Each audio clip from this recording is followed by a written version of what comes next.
gotta have the cookies, man. This is the first documentary ever.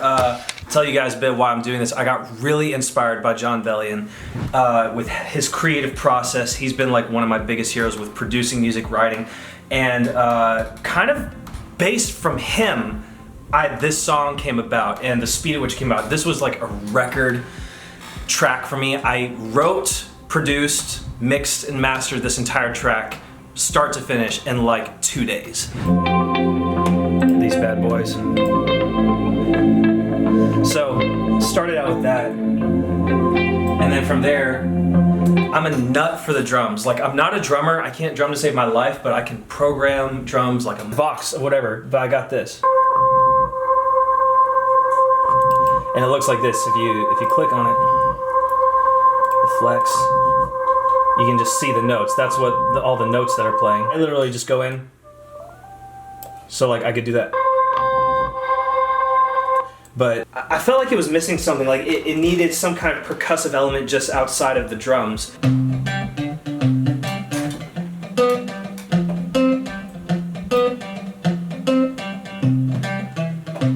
And then with the chorus though, it still like wasn't enough. So I felt like, okay, I gotta get some strumming in there, so I did this.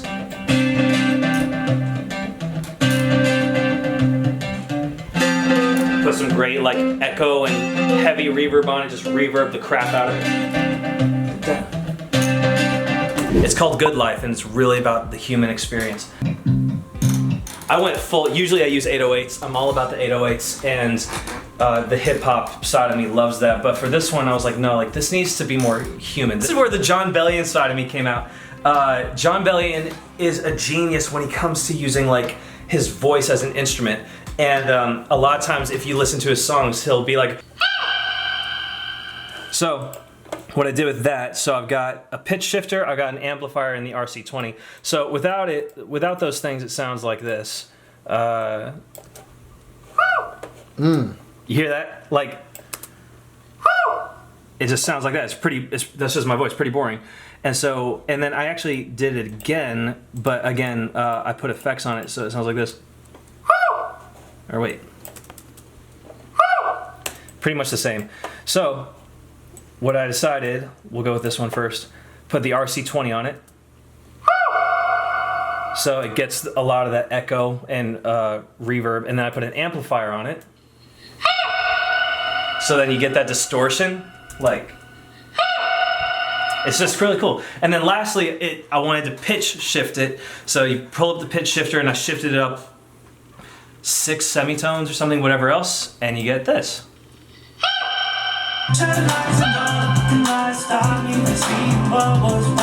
Alright, in hip hop, because I love hip hop and I love producing hip hop and things of that nature and trap and whatnot, I'm usually always going with the hi-hats, but I was like, no, again, I want to make this song more human. So I recorded myself 4 times and I moved these around, and then I essentially made it sound like there were 8 of me doing claps, and it sounds like this.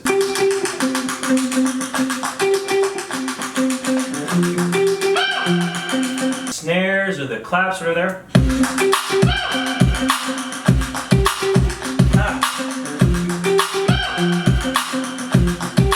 And then we added some toms. I took 2 toms and I was like,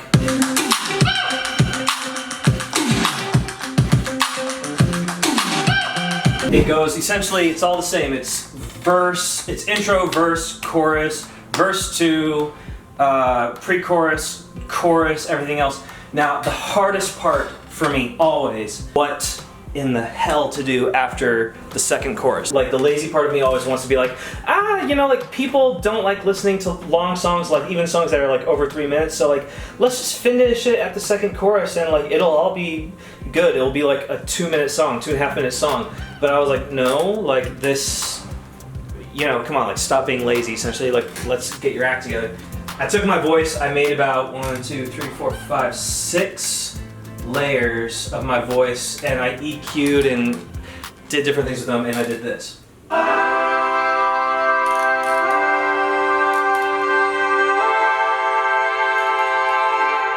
Usually when I'm writing songs, I'll just play the track over and over and over again until like I'm going deaf. and I'll just be mumbling like crazy because I'm so cynical and I complain all the time about life. I was just like broke as hell. Like, yeah, I'm broke as hell. So this was the first thing I came up with. Broke as hell. My heart is broke as well. So, broke as hell, and my heart is broke as well. My ex broke up with me, and like that was over a year ago, and it still has affected me to this day. And part of me was really like, oh, should I expound on that? Like, my heart is broke as well. Should I talk about my ex? And I was like, nah, like just, I've already been bitter enough for so long, like get over it. Thought I'd be married by 21 or 22. Love evades me. I thought I'd be married by 21 or 22. I honestly thought I did. I was like, I'm gonna be married and I'm gonna have like 5 or 6 kids and it's gonna be great. Still single as a tree in the Sahara Desert. I thought I'd have millions, but those dreams seem to be millions of miles from coming true. That's what the song is about. This is a record song for me. I've never made a song this fast, and honestly, like, this is probably one of my favorite songs. I probably sent this song privately to like 15, 20 different people, and every single one of them were like, we like this, and this is probably one of your best songs yet. So like, I'm very excited about the song. I'm excited for all of you guys to hear it. Thanks so much for coming with me behind the scenes. There's gonna be a lot more of these videos coming out, and I'm excited. So I'll see you guys later. It's a good